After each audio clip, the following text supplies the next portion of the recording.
রয়েছি সূর্য সেনস্ট্রিটে কালীঘাটে। কালী পুজোর দিন এই দোকানটা প্রতিষ্ঠিত হয়েছিল বা প্রতিষ্ঠা করা হয়েছিল বা খোলা হয়েছিল, উদ্বোধন করা হয়েছিল, তাই এটার নাম কালীঘাট এবং খুব বিখ্যাত এই অঞ্চলের একটি বিখ্যাত তেলে ভাজার দোকান বলতে পারেন। তো সেই কারণে কিন্তু এখন মানে বিকেল থেকে শুরু হয়ে যায় কেনা বেচা। এখন অনেকটা শেষের পথে, এখন হয়তো 6:30 7টা বাজে, এখন প্রায় শেষের পথে। খুব সুন্দর করে এরা বানায়। তো এটা 60 বছরের পুরনো দোকান। দোকানটি দেখুন একদম পুরোনো দিনের ঐতিহ্যের বহন করে নিয়ে যাচ্ছে, কোনো নতুনের আধিক্য ওরা করেনি বা করতে চায়নি।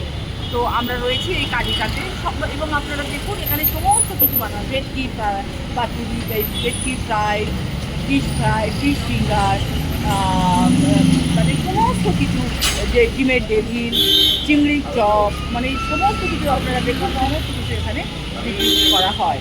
তো আবারও আরেকদিন আপনাদের এই দোকানে নিয়ে আসবো। আজকে আপনাদের এখানে এসে দেখছিলাম সিটের ওপরে এই দোকানটি। আচ্ছা, আমি প্রতিদিন আপনাদের জন্য অনেক শ্রম করে বলতে পারেন এবং ভালো লাগা থেকে নিজের ইচ্ছে থেকে আপনাদের জন্য ভিডিও নিয়ে আসি। পারলে আমার চ্যানেলটা সাবস্ক্রাইব করুন।